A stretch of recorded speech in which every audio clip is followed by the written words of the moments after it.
Okay. तो सबसे पहले है हमारे पास सब टोटल का फॉर्मूला। सब टोटल ही है ना। एक मिनट में देख लेता हूँ, मैं सारे नोट डाउन करके लाया हूँ। सब टोटल। हाँ ठीक है। अब सब टोटल के फॉर्मूला का काम क्या होता है? देखो, हमने सम का फॉर्मूला देखा था। सम का फॉर्मूला क्या करेगा? ये जो भी रेंज है, जैसे या तो प्राइस की रेंज हो गई या क्वांटिटी की रेंज हो गई, इन सबका सम निकाल के यहां पर दे देगा। ठीक है ना।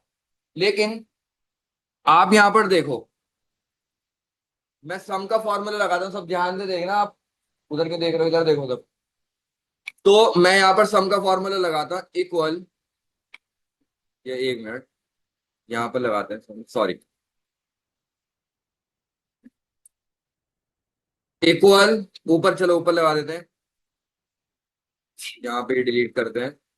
यहां पर मैं क्वांटिटी का सम करता हूं, ठीक है।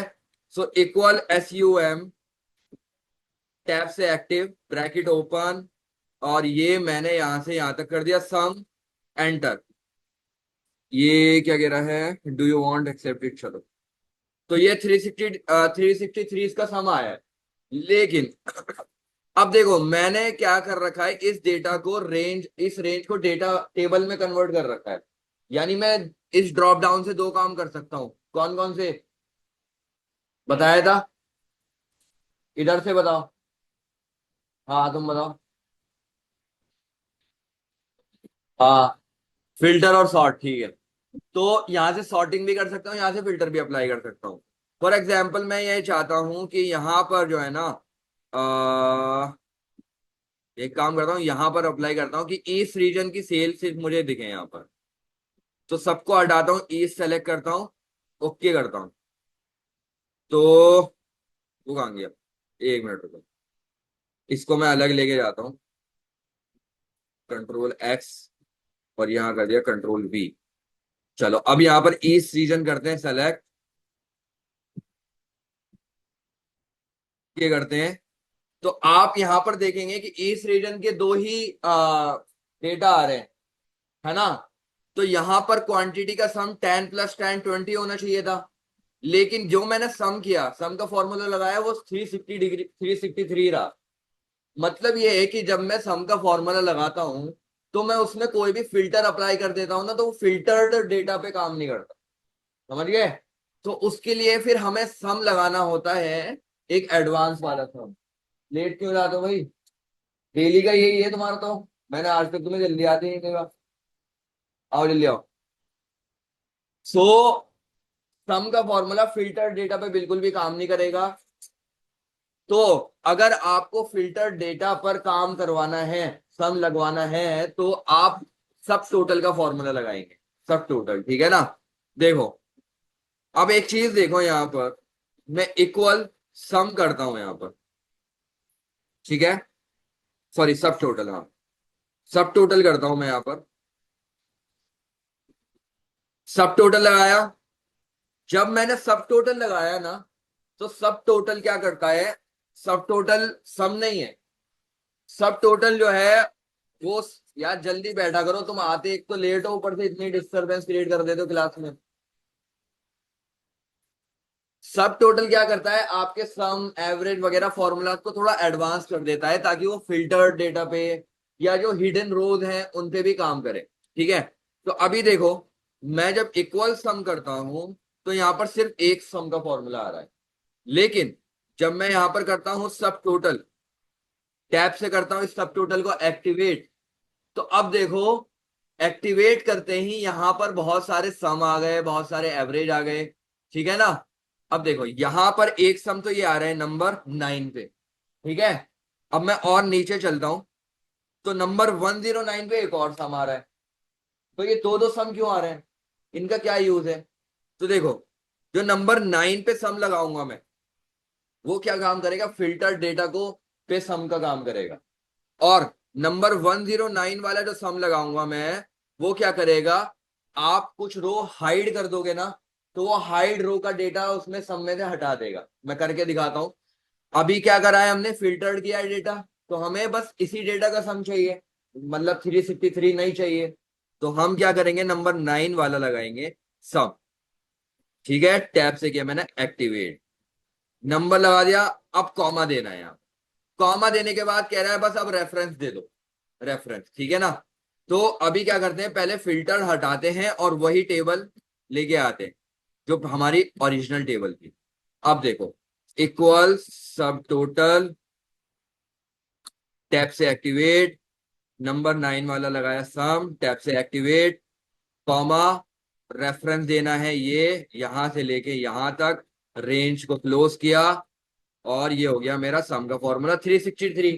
ठीक है, लेकिन अब देखो, जब मैं रीजन को हाइड करता हूं, सॉरी यहाँ पे फिल्टर कोई सा भी लगाता हूँ, रीजन का लगाता हूं, तो देखो यहाँ पर 360 का 20 हो गया, है ना। जैसे जैसे मैं फिल्टर लगा रहा हूँ, जो सा कोई भी मैं फिल्टर लगा रहा हूँ, अब देखो मैं साउथ का डेटा लेके आता हूँ तो साउथ का डेटा ही सम करेगा वो। 20 प्लस 34 54 होते हैं, देखो ये दोनों 54 आ, ऊपर भी यहाँ भी सब टोटल का ही लगा, समझ गए। तो हम, जब हमें रेंज को टेबल में कन्वर्ट करके फिल्टर लगाना हो और फिल्टर में हमें फॉर्मूलाज देखना हो सम एवरेज, तो पहले सब टोटल लगाते हैं उससे पहले, ठीक है, और फिर वो लगाते हैं सम एवरेज जो भी है। अब ये तो हो गया सब टोटल का फॉर्मूला। अब एक चीज और है, मैं फिल्टर क्लियर करता हूं, और यहां पर देखो मैं जो है ना, रो नंबर 4 5 और 6 इनको मैं हाइड कर देता हूं, पहले सम लगा देता हूं, इक्वल सम, टैब से किया एक्टिवेट और रेंज को सेलेक्ट करके, ये आ गया मेरा फॉर्मूला।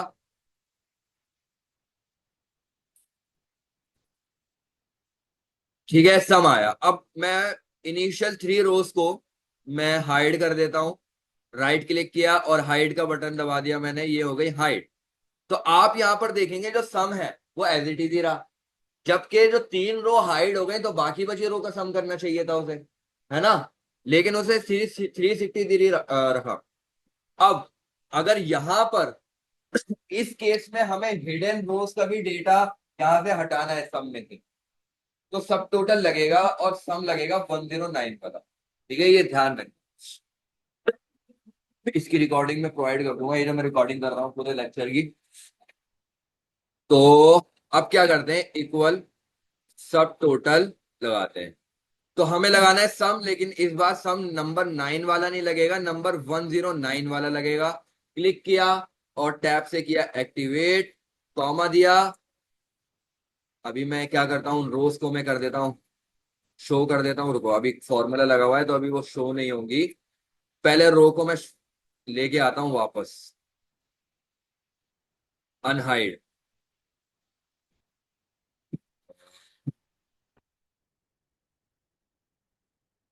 चलो ये हो गई अनहाइड। अब लगाएंगे सब टोटल, टैब से एक्टिवेट, नंबर 109 वाला सम, टैब से एक्टिवेट, कॉमा, और मैंने करी यहाँ पर रेंज सेलेक्ट, इक्वल, ये हो गया सम 363।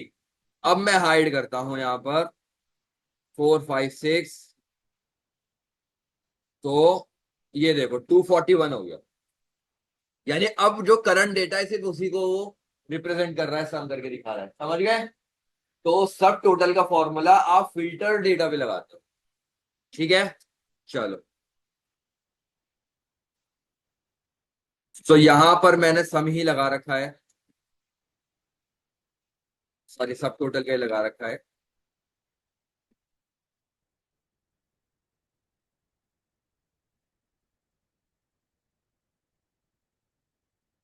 उसके बाद नेक्स्ट है मेरा सम प्रोडक्ट, ठीक है। सम प्रोडक्ट हमारा ऑलरेडी हो चुका है, एक बार दोबारा रिवाइज करा देता हूं। अगर मुझे यहाँ पर अमाउंट निकालना है, तो जैसे मैं 2 3 बार पहले बता चुका हूं कि एक शॉप पे दो स्लीपर बिकी, हर स्लीपर का प्राइस 100 रुपीज था, तो टोटल सेल हुई 100 × 2 200 रुपीज। तो मतलब हमने प्राइस को क्वांटिटी से मल्टीप्लाई किया। तो यहाँ पर अमाउंट निकालना है, सेल निकालनी है, तो क्वांटिटी को प्राइस से मल्टीप्लाई करना होगा। तो इसके लिए फॉर्मूला लगाएंगे, इक्वल, पहला सेल सेलेक्ट करेंगे, स्टार, दूसरा सेल सेलेक्ट करेंगे, मल्टीप्लाई हो गई, दोनों में ही आ गया।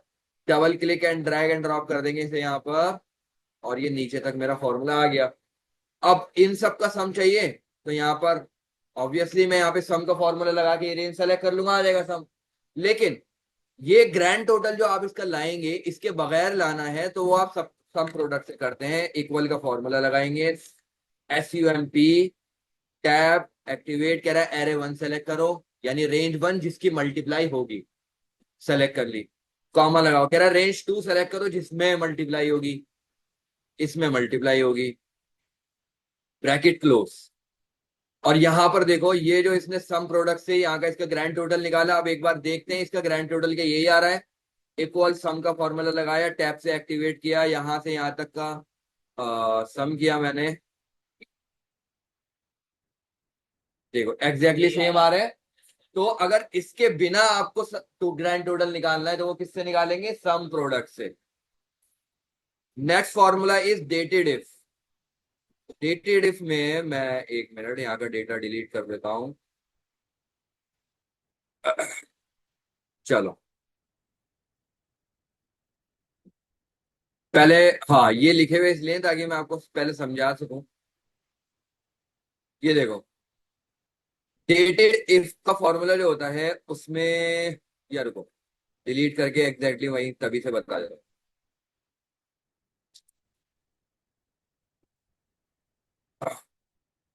ये यहां से फॉर्मूला, हाँ चलो। एक होता है डेटेड इफ का फॉर्मूला। ये क्या करता है, आपका जो ड्यूरेशन है, स्टार्ट डेट और एंड डेट, उसके बीच के years months and days calculate करके आपको दे देता है। ठीक है, आप गिनने की जरूरत नहीं है, इतने दिन हो गए, इतने महीने हो गए, ठीक है ना।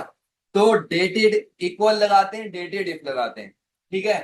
फिर वहां पे डालते हैं पहला स्टार्ट डेट, फिर डालते हैं सेकंड एंड डेट, फिर कॉमा लगा के डालते हैं आपको किस में डिफरेंस चाहिए। ईयर में चाहिए तो वाई लगा देंगे डबल इन्वर्टेड कॉमा में, मंथ में चाहिए तो वाई एम लगाएंगे, डेज में चाहिए तो एम डी लगा देंगे, तो डेज में डिफरेंस आ जाएगा। ठीक है, देखते हैं करके, आपको मैं दिखाता हूँ एक मिनट। और इसके अलावा अगर आपको टोटल मंथ्स निकालने हैं तो डबल इन्वर्टेड कॉमा में टोटल खाली एम लिख देंगे, और अगर आपको टोटल डेज निकालने हैं तो डबल इन्वर्टेड कॉमा में डेज लिख देंगे। चलो देखते हैं करके।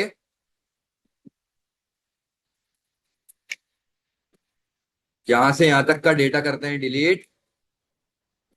चलो अभी मुझे निकालना है ईयर में difference, equal dated,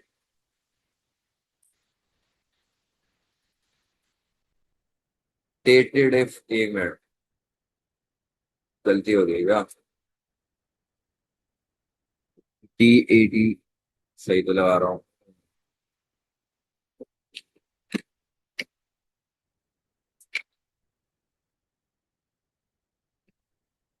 equal dated if, dated if का फॉर्मूला क्यों नहीं आ रहा है, इक्वल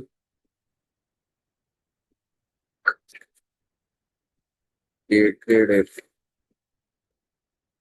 एक मिनट रुके, यहाँ पे डेटेड इफ का फॉर्मूला आ नहीं रहा है सजेशन में।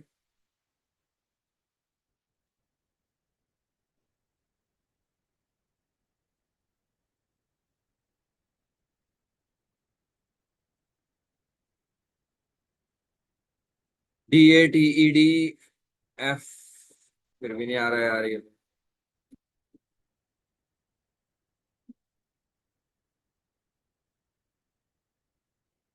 डेटेड, आपने एक्सेल में डेटेड का, डेटेड का फॉर्मूला लगा के देखना है, एक मिनट, डेटेड का फॉर्मूला आ रहा है लिस्ट में क्या नहीं,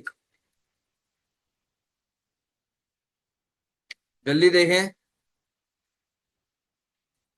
आ रहा है। अच्छा, इफ का फॉर्मूला, अब ये इफ का फॉर्मूला क्या करता है, इफ का फॉर्मूला जो है ना आपके कंडीशंस के बेस पे आपको रिजल्ट दे देता है। फॉर एग्जांपल मैं कहूँ कि ये मेरा डेटा है और इसमें जिनके मार्क्स 33 से ऊपर हैं उनके आगे पास लिख दो, जिनके मार्क्स 33 के नीचे हैं उनके नीचे फेल लिख दो उनके सामने। तो ये काम करता है इफ का फॉर्मूला, ठीक है। और एक होता है फॉर्मूला इफ एंड का। इफ एंड का फॉर्मूला तब लगाते हैं जब मल्टीपल कंडीशन देनी, फॉर एग्जाम्पल अगर मुझे कहना है कि टोटल मार्क्स 33 से नीचे है तो फेल लिख दो, ये हो गई एक कंडीशन, तो लगाएंगे इफ का फॉर्मूला। अगर मुझे लिखना है साइंस में 33 से नीचे है, मैथ्स में 33 से नीचे है, और इंग्लिश में भी 33 से नीचे है, तीनों में से सब में 33 से नीचे है, तो यहाँ पे फेल लिख दो, अदरवाइज पास लिख दो। तो यहाँ इफ एंड लगाएंगे। ठीक है, तीनों कंडीशन मैच होनी चाहिए। और अगर तीनों में से एक कंडीशन मैच हो, या तो ये या तो ये या तो ये, तो ये कर दो, तो वहां पे लगाते हैं इफ और का फॉर्मूला। तो देखते हैं एक बार, पहले सबसे पहले देखेंगे इफ का फॉर्मूला। तो इफ के फॉर्मूले के लिए मैंने यहाँ पे 5 कंडीशन लिख रखी है, 1 2 3 4 5, यहाँ पे आपको दिखेंगी। और सबसे पहले मैं पहली कंडीशन लेता हूं। यहाँ पे पहली कंडीशन में मैंने बताया कि if student mass is greater than और equal to 40, display result status pass, otherwise display result status fail. मतलब 40 से अगर ऊपर है तो पास लिख दो, अदरवाइज फेल लिख दो। तो यहाँ पे इसका फॉर्मूला लगाते हैं। चलो, तो इसके लिए हम क्या करेंगे, इक्वल लगाया, इफ लगाया, टैब से एक्टिवेट किया, कह रहा है लॉजिकल टेस्ट डालो। इस लॉजिकल टेस्ट क्या डालते हैं हम, लॉजिकल टेस्ट में जैसे देखो, रुको 1 मिनट, मैं करके एक बार पहले वो दिखा देता हूँ, फिर उसके बाद पढ़ेंगे आगे।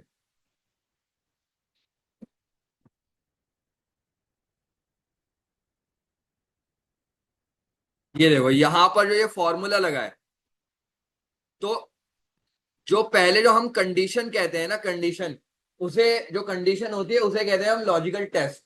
मतलब लॉजिक क्या है, आपको पास और फेल करने के पीछे क्या लॉजिक दे रहे हो। ठीक है ना, तो वो कंडीशन आएगी लॉजिकल टेस्ट में। तो जैसे मैंने यहां पर लिख रखा है C6 ग्रेड लेस देन 40, तो डबल इन्वर्टेड कॉमा में लिख दिया फेल, अदरवाइज खाली छोड़ दो। चलो, ये तो दूसरी वाली कंडीशन है। फिलहाल मैं क्या करता हूँ, आपको पहली वाली कंडीशन पहले दिखाऊंगा, उसके बाद दूसरी वाली कंडीशन दिखाएंगे। सो डेटा यहां तक का कर दे रहे हैं डिलीट। पहले सेल पे चलते हैं, इक्वल इफ, टैब से किया एक्टिवेट, लॉजिकल टेस्ट क्या डालना है कि ये वाला सेल ग्रेटर देन और इक्वल टू, ठीक है, तो ग्रेटर देन और इक्वल टू 40 हो। ठीक है, तो वैल्यू इफ ट्रू, मतलब अगर ये हो तो, मतलब ये ट्रू हो तो क्या करना है, मैं कह रहा हूं यहां पे लिख दो पास, डबल इन्वर्टेड कॉमा लगा, और फिर कॉमा से इसे कर दिया सेपरेट। उसके बाद कह रहा है वैल्यू इफ फॉल्स, मतलब ये ना हो कंडीशन तो क्या लिखना है, तो मुझे क्या लिखना है वहां पर फेल, तो मैं डबल इन्वर्टेड कॉमा में लिख दूंगा fail, double inverted comma close, bracket close, enter. तो ये पास आ गया, डबल क्लिक से ड्रैग करते हैं, तो देखो जिनके 40 या 40 से ऊपर है वो सब पास हो रहे हैं, और उससे नीचे वाले फेल हो गए। ठीक है, अगर, अब देखो सेकंड कंडीशन क्या है, if student mass is less than 40, display fail, otherwise leave the cell blank.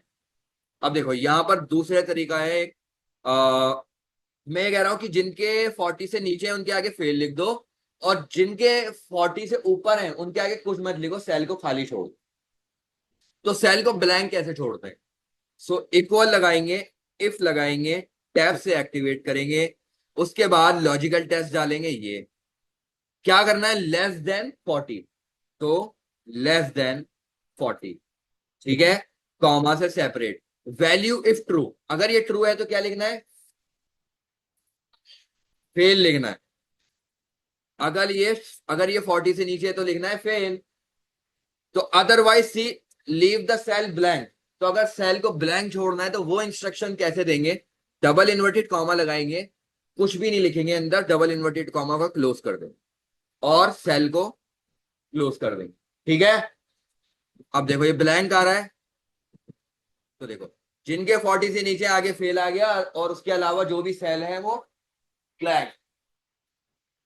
चलो, अब उसके बाद है थर्ड कंडीशन, यहां पर थर्ड एंड फोर्थ, इसमें कह रहा है extract the name of failed students, यानी जिनके मार्क्स 40 से नीचे उनके नाम लिख के दे दो मुझे।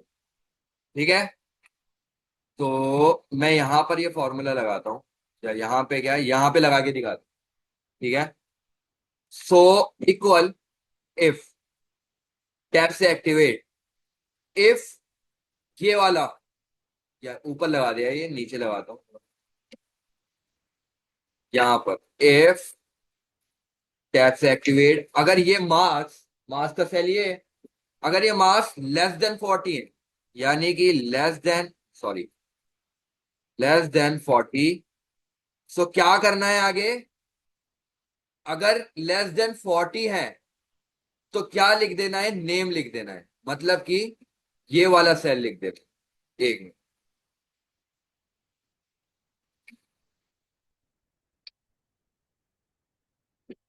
40, सो यहां पर हम लिखेंगे स्टूडेंट का नेम।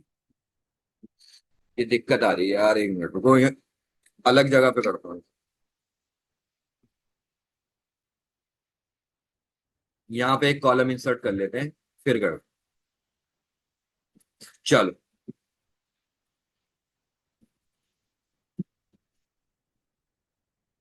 सो क्या आ जाए, देखो मैंने यहाँ पे लॉजिकल टेस्ट डाल दिया, अब डालना है इसका रिजल्ट क्या है। तो मैं कह रहा हूं कि नाम आ जाए, ये लिख दो, है ना। मतलब अगर ये कंडीशन है तो यहां पर जो लिखा है ना वो आ जाए वहां पर, तभी तो आएगा नाम। अदरवाइज मैं क्या कह रहा हूं कि लीव द सेल ब्लैंक, तो यहां पर डबल इन्वर्टेड कॉमा को ओपन एंड क्लोज किया, ब्रैकेट क्लोज, ये आ गया। देखो अभी ये ब्लैंक है, तो देखो जो जो फेल हुए हैं उनके आगे उनका नेम आ गया, ठीक है। इसके अलावा add 5 grace marks if student is less than 40, जिनके मार्क्स 40 से नीचे आए ना, उनको 5 मार्क्स ग्रेस मार्क्स ऐड कर दो उनके पास। तो ये कैसे करेंगे, तो एक और इंसर्ट करता हूं यहाँ पर कॉलम, यहां, तो यहां पर है फेल्ड स्टूडेंट, स्टूडेंट्स, और यहां पर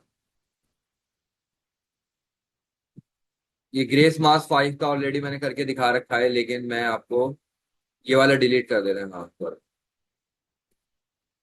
यहां पे करके दिखाऊंगा ग्रेस मार्क्स। सो मैं ये कह रहा हूं कि जिनके मार्क्स 40 से नीचे है 5 ऐड कर दो। सो इक्वल इफ, टैब से एक्टिवेट, लॉजिकल टेस्ट, ठीक है। मतलब नीचे है 40 से, तो लेस लेस देन 40, क्या करना है कि अगर नीचे है तो इस वाले में 5 ऐड कर दो, मतलब ये दोबारा सेलेक्ट करूंगा मैं, है ना। मतलब इसमें +5, ब्रैकेट क्लोज, सॉरी, ये वाला क्लोज, और वैल्यू इफ फॉल्स, अगर ये फॉल्स आए तो मैं कह रहा हूं कि क्या करो, सिर्फ यही लिख दो वहां पर, ठीक है। या मैं एक काम कर रहा हूं, इसे कह देता हूं ब्लैंक छोड़ दो, कुछ मत करो। समझ में आया ये कैसे किया, क्या किया है। मतलब अगर ये 40 से नीचे है तो इसी में 5 ऐड कर दो, एंटर करते हैं, तो देखो ये तो ब्लैंक रहा, लेकिन जो फेल हुए थे देखो 11 + 5 16 हो गया, और 33 + 5 38 हो, ठीक है, क्लियर। चलो उसके बाद ये वाली फिफ्थ कंडीशन है, जो लास्ट कंडीशन है, इसमें ये कह रहे हैं कि increase 5% salary of employees whose working shift is night, जो नाइट शिफ्ट कर रहे हैं ना उनकी सैलरी 5% हाइक दे दो सैलरी, ठीक है। सो ये यहां लगा रखा है, डिलीट करते हैं, दोबारा यहाँ पे करके दिखाता हूं मैं आपको। मतलब देखो अब मैं यहाँ पे लॉजिकल टेस्ट डालूंगा, इक्वल इफ, टैब से एक्टिवेट, सैलरी जिनकी जो नाइट शिफ्ट कर रहे हैं, मतलब ये जो है इक्वल टू नाइट है, ठीक है ना। This is equal to, double inverted comma में लिखेंगे night, this is equal to night, okay. Double कुछ भी आपको ये ध्यान रखना, सेल के अंदर लिखी हुई वैल्यू जब भी फॉर्मूला में लिखनी हो तो हमेशा डबल इन्वर्टेड कॉमा में लिखी जाती, ठीक है, ऐसे खुला मत लिख देना। चलो फिर अगर ये ट्रू होता है तो क्या करना है, मैं कह रहा हूं अगर ये ट्रू होता है तो क्या करो, ये जो सैलरी है इसमें ऐड कर दो इस सैलरी का 5%। आया समझ में, परसेंट का फॉर्मूला क्या होता है, कैसे हम, मुझे 1 लाख में 1 लाख का 10% ऐड कर, तो मैं क्या करूंगा, 1 लाख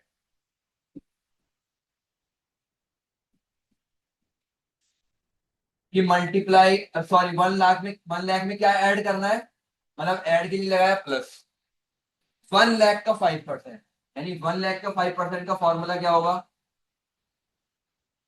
ये 1 लाख आया का फा ये आ गया का 5%, ये तो होगा। 5% को कैसे लिखते हैं, 1/100, ठीक है ना। तो 1 लाख में ऐड करो 1 लाख का 5%। अब आ गया समझ में। तो ये मैंने फॉर्मूला लिखा है और इसको मैंने कर दिया क्लोज। तो यहां पर देखो यही है D36 प्लस D36 का 5%। ओके, वैल्यू इफ फॉल्स, अगर फॉल्स हो तो उसे खाली छोड़ दो। तो अभी देखो खाली आया है, डबल इन्वर्टेड कॉमा से इसे ड्रैग करते हैं, sorry sorry double inverted double click से। तो ये देखो जिनकी नाइट शिफ्ट थी ना, उनकी 20,000 में उसका 5%, 20,000 का 5% ऑब्वियसली 1,000 ही होगा, ठीक है। तो यहाँ पर ऐड हो गया 1,000, 21,000 हो गई। ये नाइट शिफ्ट थी इसकी 15,000, 15,000 का 5% 750 रुपये होगा, तो 15,750। ठीक है, अब मैं उनकी नई सैलरी दे दूँ। क्लियर। चलो, then the next formula is if and. If and में अभी तक हम यहाँ पर सिर्फ एक कंडीशन लगा रहे हैं कि ये हो तो ये कर दो, नहीं तो ये कर दो। अब यहां पर मैं मल्टीपल कंडीशन लगाऊंगा, तो वो कैसे करेंगे, पहले यहां पर मैंने कई सारी चीजें डाल रखी हैं। यहां पर देखो पहली कंडीशन में कह रहा है if student obtained marks greater than और equal to 40 in all subjects display status pass otherwise fail. मतलब सारे ही सब्जेक्ट में अगर 40 से ऊपर आए तो पास लिखो, वरना फेल लिखो। मतलब मैं ये कह रहा हूं कि इसमें भी 40 देखो, इसमें भी 40 से ऊपर देखो, इसमें भी 40 से ऊपर देखो, अगर तीनों में ऊपर है तो ही पास लिखो। तो मैं यहाँ मल्टीपल कंडीशन तो दे रहा हूं, इसमें भी हो, इसमें भी हो, इसमें भी हो। मैं ये नहीं कह रहा या तो इसमें हो, या तो इसमें हो, या तो इसमें। अगर ऐसे करना है तो वो इफ और से होगा, लेकिन ऐसे करना है इसमें भी, इसमें भी और इसमें भी, तो वो होगा इफ एंड से। ठीक है, तो चलो देखते हैं इफ एंड का फॉर्मूला कैसे काम करता है। यहां पर मैं एक बार दिखा देता हूं इसकी, देखो मैंने क्या लिखा, इफ लगाया पहले, इक्वल इफ, ठीक है। फिर ब्रैकेट को ओपन किया, और अब ब्रैकेट को ओपन करने के बाद लॉजिकल टेस्ट में डालेंगे जैसे अब तक डाल रहे थे, एंड लिखी, ठीक है। एंड लिख के एक और ब्रैकेट लगाएंगे और वहां पर जितनी कंडीशन डालनी है कॉमा लगा लगा के डाल देंगे। C4, ये जो है C4 is greater then 40, D4 is greater then 40, और E4 इज ग्रेटर देन 40 और इक्वल टू, ब्रैकेट किया क्लोज, ठीक है। तो ये पूरा का पूरा जो है ना, ये एंड के अंदर जो आ रहा है, ये एंड वाला जो, ये एंड जो है पूरा का पूरा लॉजिकल टेस्ट है, इतना बड़ा। उसके बाद value is true and value of false. तो वैल्यू इफ ट्रू तो पास लिख दो, अगर ये ट्रू आए तो, और नहीं आए तो फेल लिख दो। करके दिखाता हूं दोबारा मैं।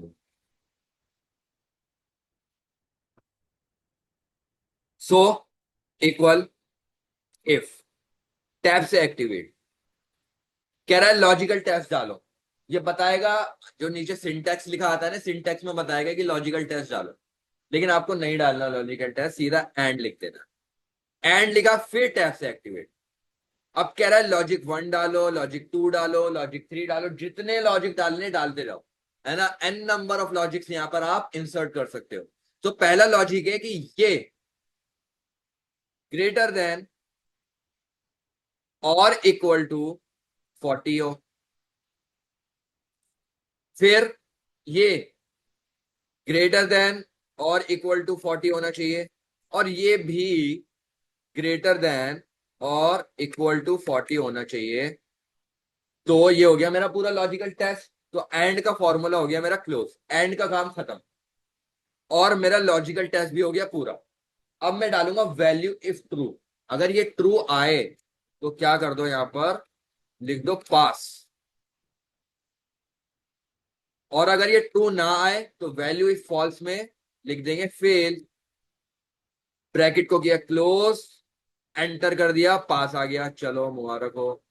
ये देखो 3 फेल आ गए। ठीक है, देखो यहां पर नीचे वाला थर्ड वाला देखोगे, सेकंड लास्ट वाला, तो ये भी 40 से ऊपर है, ये भी ऊपर है, लेकिन एक 40 से ऊपर नहीं है, तो उसने फेल लिख दिया। ठीक है, तीनों कंडीशंस मीट होनी चाहिए तभी लिखेगा।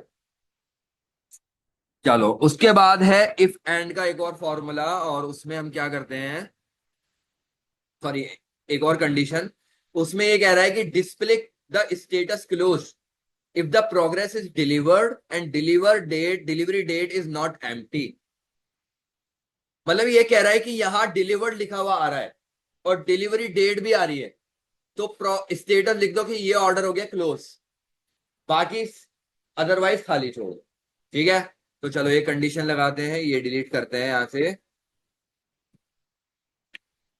इक्वल इफ टैब से एक्टिवेट, अब क्योंकि दो कंडीशन है यहाँ पे, एक तो डिलीवर्ड वाली, एक डेट वाली, तो यहां पर एंड का फॉर्मूला लगा, टैब से एक्टिवेट पहला, ये अगर इक्वल टू आ रहा है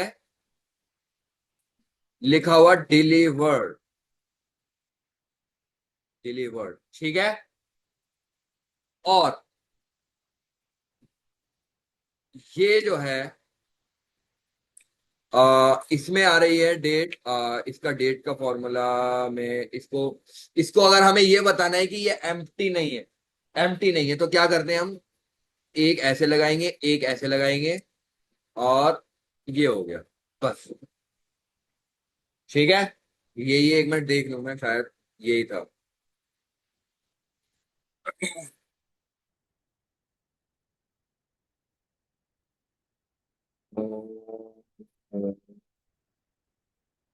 हाँ यही था।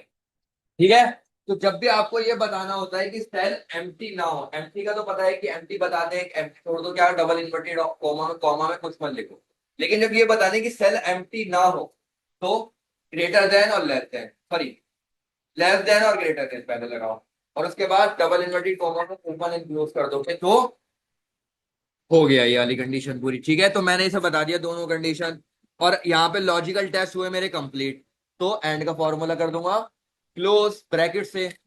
अब डालना है वैल्यू इफ ट्रू, अगर ये ट्रू है तो यहां पे लिख दो क्लोज।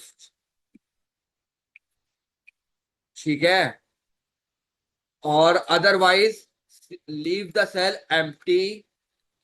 ये देखो क्लोज आ गया, आगे करते हैं, देखो अब देखो यहां पर क्लोज आया, यहां पे आया, यहां क्यों नहीं आया, यहां इसलिए नहीं आया, डिलीवरी डेट तो आ रही है लेकिन स्टेटस डिलीवर्ड नहीं है, इन ट्रांजिट आ रहा है। समझ गए, तो दोनों जितनी भी कंडीशन आप एंड में दे दो सारी की सारी मीट होनी चाहिए।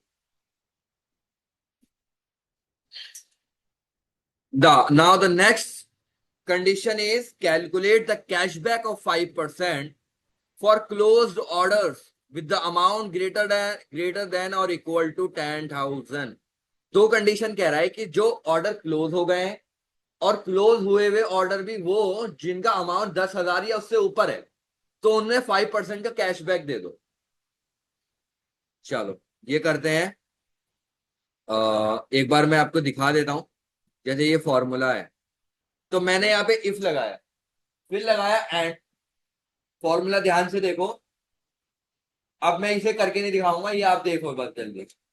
इफ लगाया और एंड के अंदर मल्टीपल कंडीशन देंगे, T37, यानी ये अमाउंट वाला, if this cell is greater than और इक्वल टू 10,000, पहली कंडीशन डाल दी, फिर कॉमा लगा के दूसरी कंडीशन, इफ ये वाला जो है इक्वल टू क्लोज, यानी दो कंडीशन है यहाँ पे कि क्लोज भी हो गए हो और 10,000 से ऊपर के भी हो, तो मैंने दोनों डाल दी, 10,000 से ऊपर और ये हो क्लोज, तो यहां पर इसे कर दिया ब्रैकेट को क्लोज। तो क्या करो, इसके अंदर इसका 5% बता दो कितना होगा जो कैशबैक देना है, तो C37 का 5%, otherwise leave the cell empty. तो यहां पर सिर्फ एक ही ऑर्डर है जो क्लोज हुआ है और 10,000 से ऊपर का है, तो 5% कैशबैक उसका बना 600 रुपये। समझ गए? चलो यही है इसमें तीन कंडीशन। और उसके बाद आता है इफ और का फॉर्मूला। इफ और के फॉर्मूला में आप जो है इस तरीके से जितनी भी कंडीशन देते हो और एक्सेल को बता दो कि इनमें से एक भी कंडीशन मीट हो जाए तो वैल्यू इफ ट्रू लिख दो। ओके, तो देखते हैं एक बार। सो पहली कंडीशन ये है, indicate the discounted order, yes और no, and apply discount if either of these condition is met, otherwise return full price।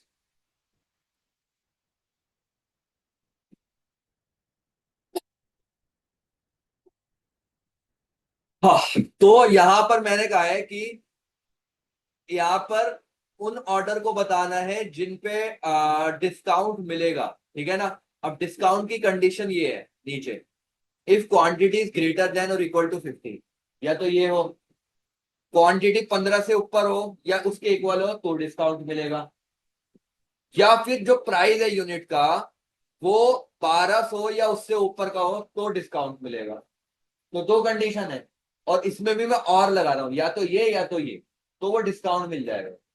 तो यहां देखो मैंने क्या किया, इफ का फॉर्मूला लगाया।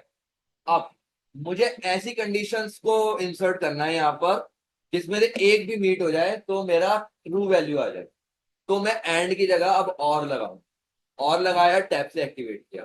पहले कह रहा हूं कि ये ग्रेटर देन इक्वल टू 15 हो, फिर ये कह रहा हूं ये ग्रेटर देन और इक्वल टू 1200। तो वैल्यू ट्रू में लिख दो यस, अदरवाइज नो लिख। चलो करके देखते हैं एक बार। ये डिलीट करते हैं, ध्यान से देखो इधर, इक्वल, इफ, टैब से एक्टिवेट, और टैब से एक्टिवेट।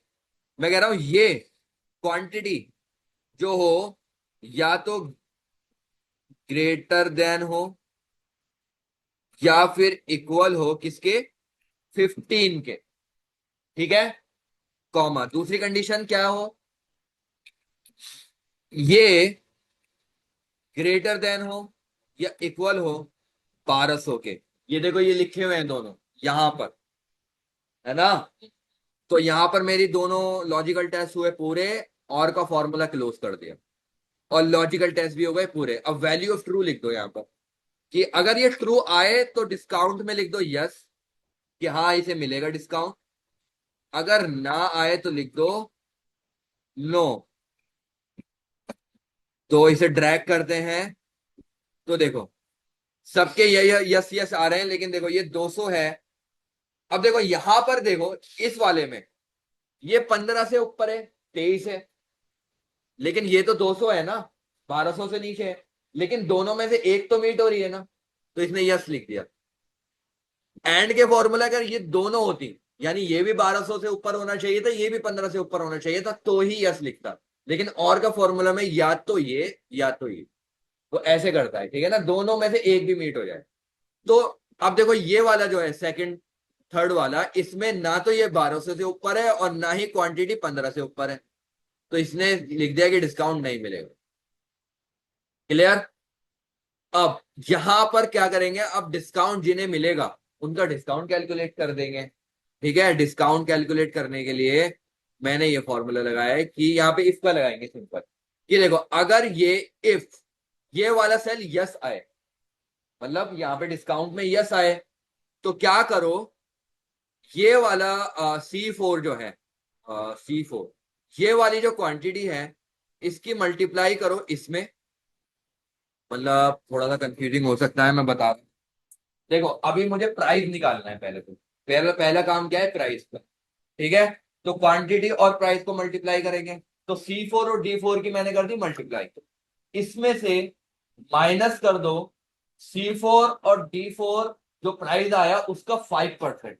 ठीक है, 5% कर देंगे तो डिस्काउंट को माइनस ही तो करेंगे। भाई देखो मान लो मेरे को 1000 रुपए का कोई ऑर्डर पड़ा और मुझे 5% का डिस्काउंट मिल रहा है, तो मैं 1000 में से माइनस करूंगा 1000 का 5%, तो मेरी एक्चुअल वैल्यू आ रहेगी अब मुझे देने कितने, है ना। मान लो मुझे 10% का डिस्काउंट मिल रहा है, तो 10% कितना होता है, 100 रुपीज, है ना, 1,000 पे। तो मैं उसे, अगर मुझे 10% का 1,000 पे डिस्काउंट मिला है, तो मैं अब उसे 1,000 नहीं दूंगा बल्कि 900 दूंगा। क्यों? क्योंकि मैंने 1,000 में से 1,000 का 10% माइनस किया। तो इसी वजह से यहाँ पर ये C4 मल्टीप्लाई D4 क्या है, ये पूरा प्राइस है। यूनिट को क्वांटिटी में मल्टीप्लाई, क्वांटिटी को प्राइस में मल्टीप्लाई करें। तो प्राइस में से अब मैं C4 D4 नहीं बोलूंगा, मैं कह रहा हूं ये प्राइस है पूरा, C4 × D4। तो प्राइस में से प्राइस का 5% माइनस करो। अगर ये यस है तो डिस्काउंट में यस आ रहा है, तो यहां पे बता दो कितना डिस्काउंट आ रहा है, otherwise leave the cell blank. Enter किया तो देखो जो जो यस है उसके सामने आ गया कि इसे इतना डिस्काउंट मिलेगा। चलो एक बार कैलकुलेट करके दिखाता हूं कैलकुलेटर पे। मैं क्या करता हूं, C4 × D4, तो 23 मल्टीप्लाई करता हूं इसकी 200, तो ये आ गया 4,600 रुपये एक्चुअल प्राइस। लेकिन अब क्योंकि इसे डिस्काउंट मिलेगा 5% का, तो 4,600 में से 4,600 का 5% माइनस करो, तो -4600 का 5%, तो ये आया 4370, ये आ रहा है सर। तो 4370, ठीक है। तो ऐसे होगा। अब आप इसे ऐसे भी कर सकते हो, अगर आपको ये थोड़ा कंफ्यूजिंग लग रहा है तो आप क्या करो, एक सेल बना दो। देखो मैं करके भी दिखा देता हूं आपको। यहां पर क्या करो आप, इक्वल इसकी मल्टीप्लाई इसकी, एंटर किया और ये कर दिया मैंने ड्रैग, ठीक है। ये ड्रैग कर दिया तो ये सबका प्राइस आ गया यहाँ पर, ठीक है। अब देखो, अरे प्राइस तो ऑलरेडी किया हुआ है यहाँ पर। ये देखो ये दोनों सेम है, मतलब यहाँ पे मैंने प्राइस पहले ऑलरेडी कैलकुलेट करके दिखाया हुआ है, तो इसको दोबारा नहीं करेंगे डिलीट। तो अब यहाँ पर दूसरे तरीके से लगा सकते हो। देखो अब ध्यान से देखो, मैं दूसरे तरीके से फॉर्मूला बता रहा हूं। इफ ये जो हो इक्वल हो यस के, तो क्या करो,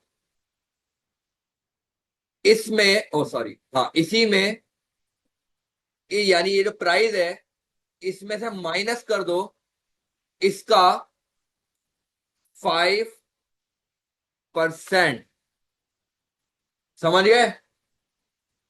वो C4 × D4 वो भी प्राइस था, और यहाँ पे एक्चुअली क्योंकि ऑलरेडी कैलकुलेट कर लिए C4 D4, तो अब वो यही सेल लिख रहे हैं कि प्राइस में से प्राइस का 5% माइनस। ओके, सो इसे किया मैंने close, value is true, otherwise leave the cell blank. चलो इसे ड्रैग करते हैं यहां पर, तो देखो सबकी यही वाला आंसर आया जो यहां पर आया। क्लियर? उसके बाद है आ, एक कंडीशन और बची है इसमें, हाँ। इफ एंड में और में एक कंडीशन और है, उसके बाद ओवर करते हैं आज की क्लास। ये कह रहा है display the status close if progress is delivered और कैंसल्ड। अगर प्रोग्रेस में या तो डिलीवर्ड आए या कैंसल्ड आए, तो स्टेटस में लिख दो क्लोज। तो दो कंडीशन है, या तो डिलीवर्ड या तो क्लोज। तो देखो मैं यहाँ पर बस फॉर्मूला दिखा रहा हूं आपको कि इफ, अब क्योंकि दो कंडीशन मैंने एक मीटर होनी चाहिए तो और लगाया, ये जो है इक्वल टू डिलीवर्ड हो, कॉमा लगाया, या फिर ये इक्वल टू कैंसल्ड हो। यहाँ पे दो लॉजिकल टेस्ट हो गए मेरे कंप्लीट, और का फॉर्मूला क्या, क्लोज। तो क्या आ जाए, यहाँ पर क्लोज लिखा आ जाए। डिलीवर्ड हो या कैंसिल हो तो क्लोज लिखा आ जाए, otherwise leave the cell blank. Enter करता हूं तो देखो डिलीवर्ड के आगे क्लोज आ गया, इन ट्रांजिट के आगे ब्लैंक, डिलीवर्ड क्लोज, कैंसिल्ड के आगे भी क्लोज आ गया, ठीक है। उसके बाद इसका फॉर्मूला, यहाँ पर इसका फॉर्मूला चलो बाद में करेंगे नेक्स्ट क्लास में, दैट्स ऑल फॉर नाउ। क्या अभी आ रहा हूँ। इसमें से किसी को कोई डाउट अब तक जो कराया? ठीक है, ये शीट में आपको दे दूंगा, मेल पे आप प्रैक्टिस कर सकते हैं ये सब।